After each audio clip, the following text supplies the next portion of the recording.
Martin Scorsese spent 3 hours in Casino showing you how the mob ran Las Vegas, but he completely buried the most important person in the entire story, the man who authorized $160 million in Teamsters pension fund loans to the casinos, a decorated Marine who earned a Silver Star at Iwo Jima and ended up as the Chicago outfit's financial kingpin. His name was Alan Dorfman. Casino gave him 5 minutes and a fake name. In reality, the FBI built the most elaborate wiretap operation in their history just to take him down. Dozens of agents, 21 phone lines, 2,000 reels of tape. And when they finally got him, the Chicago outfit did something they almost never did. To understand why, we need to go back to the beginning. And Dorfman's beginning is nothing like what you would expect from a man who ended up as the mob's money machine. Alan Dorfman was born in Detroit in 1923 to a working-class Jewish family. He grew up on the west side of Chicago, attended Marshall High School, and by the time World War II broke out, he enlisted in the United States Marines, not as some desk clerk or supply officer. Dorfman saw combat at one of the bloodiest battles in the Pacific Theater, the Battle of Iwo Jima, the same battle where nearly 7,000 Marines were killed storming a volcanic island fortress defended by over 20,000 Japanese soldiers who had dug into tunnels and concrete bunkers. Dorfman didn't just survive Iwo Jima, he distinguished himself there, earning a Silver Star for gallantry in action. That's the third highest combat decoration in the United States military. This was a legitimate American war hero. In Casino, Andy Stone is a smooth-talking deal-maker who seems like he's never broken a sweat in his life. The real man behind that character had earned one of the highest honors his country could give before he ever set foot in a boardroom. After the war, Dorfman came home to Chicago and enrolled at the University of Illinois, where he became a physical education teacher making about $4,000 a year, a decorated combat veteran, teaching gym class for modest pay. That should have been the whole story. But Alan Dorfman had a stepfather, and his stepfather changed everything. Paul Red Dorfman ran the Chicago Waste Handlers Union, and he was deeply embedded in the Chicago outfit. Congressional investigators in Washington later described Red as the direct link between the Teamsters Union and the Chicago underworld. In 1949, Red struck a deal with a rising Teamsters official named Jimmy Hoffa out of Detroit. Red introduced Hoffa to key organized crime figures in Chicago. In return, Hoffa steered the Teamsters insurance business to a new agency run by Red's wife, Rose, and his stepson, Alan. Alan Dorfman went from teaching gym at the University of Illinois to running the union insurance agency, processing claims for Teamsters members across the country. Within 5 years, he was a millionaire. But the insurance business was just the entry point. The real prize was something far bigger, the Teamsters Central States Pension Fund. This was not some minor account. The Central States Fund was a massive financial war chest representing the retirement savings of hundreds of thousands of American truck drivers, warehouse workers, and union laborers across the Midwest. Through his family's connections and his deepening relationship with Jimmy Hoffa, Alan Dorfman gradually took control of how all that money got invested. By the late 1950s, Dorfman was approving pension fund loans from his offices on the northwest side of Chicago. The people lining up for those loans were not building community centers. They were organized crime figures, real estate developers with mob ties, and casino operators in Las Vegas who needed cash to expand along the Strip. Among the loans Dorfman authorized was a $160 million package to the Argent Corporation. Argent owned a group of casinos in Las Vegas, including the Stardust Resort and Casino. The Stardust was at the center of the skimming operation that Martin Scorsese built his entire film around. In the film Casino, the Stardust becomes the Tangiers, and we watch Robert De Niro's character run it while Joe Pesci tears Las Vegas apart. But the movie never properly explains who bankrolled all of it, and that was Alan Dorfman. Frank Lefty Rosenthal ran the Stardust floor. Tony the Ant Spilotro enforced the Chicago outfit's interests on the ground. But the hundreds of millions of dollars in union pension money that made all of it possible flowed through Dorfman's hands. He did not just play a role in the Las Vegas skim, he financed the whole thing. And for years it worked. Dorfman lived a jet-set lifestyle, always impeccably dressed in expensive suits, perpetually tanned, on a first-name basis with politicians in Washington, Hollywood celebrities, and union power brokers. He moved between organized crime and legitimate business with a confidence that came from knowing he was indispensable to both. In Casino, Andy Stone seems like a competent middle manager. The real Alan Dorfman was the central nervous system of the entire operation. Without him, there was no pipeline from the pension fund to the casinos. Without him, there was no Stardust. Without him, there was no skim, but being indispensable to the mob only protects you as long as you are useful. What happened to the people around Dorfman when they became inconvenient should have been a warning. In February of 1974, Dorfman was indicted for fraud involving $1.4 million in pension fund loans funneled to a plastics manufacturing company in Deming, New Mexico. Indicted alongside him were some familiar names from the Chicago outfit: Joey Lombardo, known as the Clown, Anthony Spilotro, known as the Ant, and his old friend Irwin Weiner, a bail bondsman with deep connections to organized crime across the city. The federal prosecutors had a strong case, built largely on the testimony of a Chicago businessman named Daniel Seifert, who had been a partner in the scheme and was ready to tell the government everything. Then, on September 27, 1974, masked gunmen burst into Seifert's plastics factory in Bensonville, Illinois. They shoved his wife Emma and their 4-year-old son Joe into a bathroom, then chased Seifert out of the building and shot him to death with a shotgun at point-blank range. It was a murder. With Seifert gone, the government's case fell apart. Lombardo's charges evaporated. The other defendants were either acquitted or saw their indictments dropped. It would take over 30 years and the Operation Family Secrets investigation before Lombardo was finally convicted of ordering that murder. But in 1974, the message to federal prosecutors was unmistakable. Witnesses against Alan Dorfman's circle don't make it to the stand. The feds didn't back down. 5 years later, they came back with something the outfit could not intimidate or kill: microphones. In 1979, the FBI launched Operation Pendorf. Pendorf stood for penetration of Alan Dorfman. The scale of this operation was unlike anything the Bureau had attempted before. Dozens of federal agents worked the case. FBI agent Pete Wax personally broke into Dorfman's offices at the Amalgamated Insurance Agency on the northwest side of Chicago multiple times at night to conceal and activate bugging equipment. When it was all set up, the federal agents were listening to voice-activated transmitters and wiretaps on 21 separate phone lines at Dorfman's offices and at his home. The surveillance ran for 14 months and produced over 2,000 reels of recorded conversations. Federal investigators described it as the most elaborate electronic surveillance operation in FBI history at that time. And what those microphones captured was devastating.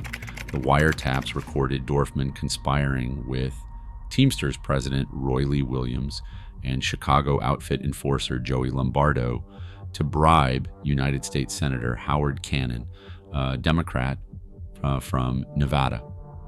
They offered Cannon a sweetheart real estate deal on a piece of union-owned property in Las Vegas called Wonder World, in exchange for blocking a trucking deregulation bill that threatened the Teamsters' grip on the freight industry. But the bribery plot was not all the tapes revealed. FBI agents were stunned to hear Lombardo, who publicly played the role of a neighborhood buffoon, reading the Wall Street Journal and discussing complex financial transactions with real sophistication. The tapes captured Dorfman and Lombardo threatening the life of a Las Vegas casino owner over a debt. They recorded conversations about underworld interests in gambling and pornography across the country. They even caught them discussing who should become the next president of the Teamsters Union.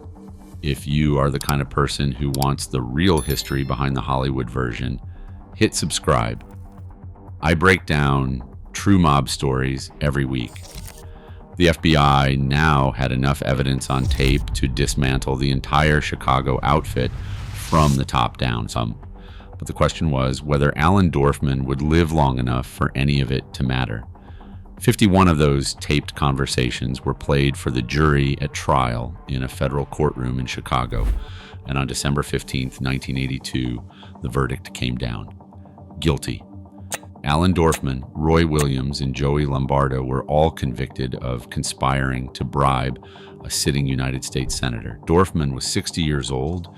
He was released on $5 million bail pending sentencing. The charges carried a potential sentence of up to 55 years in federal prison. For a man his age, that was not a prison sentence. That was a guarantee he would die behind bars. And this is where the story diverges from Casino in the most dramatic way possible. In the movie, Andy Stone's death is presented as just one piece of the cleanup. The bosses are tying up loose ends, and Stone is one of many who get eliminated in a montage. In reality, what happened to Alan Dorfman was not routine housekeeping. It was a panic move. Alan Dorfman had the blueprints to the entire financial empire. He knew where the money went. He knew who got paid. He knew which politicians were bought, which union officials were compromised, and exactly how the casino skim operated. From the first dollar skimmed off the counting room floor at the Stardust to the last suitcase of cash that arrived in Chicago. On top of the bribery conviction, Dorfman was facing additional prosecutions. He was scheduled for another trial in Chicago. He had been indicted in San Francisco just 1 week before his death for attempting to loot the funds of a labor union there. The Department of Labor was trying to freeze his company's assets. Every direction he turned, there was another case, another charge, another reason to cooperate. Veteran Chicago crime reporter John Drummond later explained the outfit's rationale. Alan, at 60 years of age, can't take hard time anymore. He's not going to be locked up for 20 years. He's going to talk. So they had to do something about it. And now you're about to hear what the Chicago outfit did that they almost never did. On the morning of January 20th, 1983, 3 days before his scheduled sentencing hearing at the Dirksen Federal Courthouse in downtown Chicago, Alan Dorfman drove to suburban Lincolnwood on the northwest side of the city. He stopped at the First National Bank of Lincolnwood to handle a financial transaction. Accompanying him was his longtime friend, Erwin Weiner, the same bail bondsman who had been indicted alongside him in that 1974 fraud case, and the same man with deep connections to organized crime figures throughout Chicago. After finishing at the bank, Dorfman and Weiner drove to the Hyatt House Hotel at the corner of Touhy Avenue and Lincoln Avenue. The building was locally famous for its distinctive purple brick exterior, which is why everyone in Chicago simply called it the Purple Hotel. Opened back in 1960 as one of the first Hyatt hotels in the Midwest, the Purple Hotel had 2 upscale restaurants, a popular outdoor pool, and a guest list that over the years included celebrities like Barry Manilow and Roberta Flack. Dorfman and Weiner were heading inside to grab lunch at Tessie's, the hotel restaurant. They never made it through the front door. As Dorfman and Weiner walked between parked cars in the lot, 2 men wearing ski masks ran up behind them. One of the gunmen yelled that this was a stick-up, creating the impression of a robbery, but what happened next had nothing to do with money. The gunman immediately opened fire with a .22 caliber handgun. He shot Alan Dorfman 7 times in the back of the head at close range. Dorfman collapsed face down between the parked cars. 8 shell casings were scattered across the asphalt. On that bitter January afternoon in Lincolnwood, his blood pooled on the frozen pavement and turned to red ice before paramedics even arrived. He showed no signs of life. Erwin Weiner, standing right next to Dorfman when the shooting started, was not touched, not a scratch. The gunman never even pointed the weapon in his direction. Weiner was questioned by investigators for several hours after the shooting, and many in law enforcement believed he had set Dorfman up, luring him to that parking lot at a time and place where the hitmen were already waiting. Alan Dorfman died in broad daylight in a busy parking lot surrounded by witnesses. Drummond said someone had tipped off the Mafia that day. The bosses had to take the risk of a public hit because they normally would never have operated that way. But they couldn't wait. They had to get him before he boarded a flight to California and started cooperating with federal prosecutors. The murder of Alan Dorfman remains officially unsolved. Over 4 decades later, no one has ever been charged. But the FBI had their suspicions. Retired Agent Pete Wax, the same man who planted the bugs in Dorfman's office during Operation Pendorf, later identified 2 prime suspects, reputed Chicago outfit members Ray Spencer and Leonard Uras. Both suspected triggermen were dead within 2 years. Ray Spencer was found under mysterious circumstances in a Florida motel room in 1984. Leonard Uras was shot to death, gangland style, outside his laundry business on the west side of Chicago the following year. The men who likely pulled the trigger on Dorfman were silenced permanently. The outfit cleaned up after itself, the way it always did. And here is the final irony that the film Casino never shows you.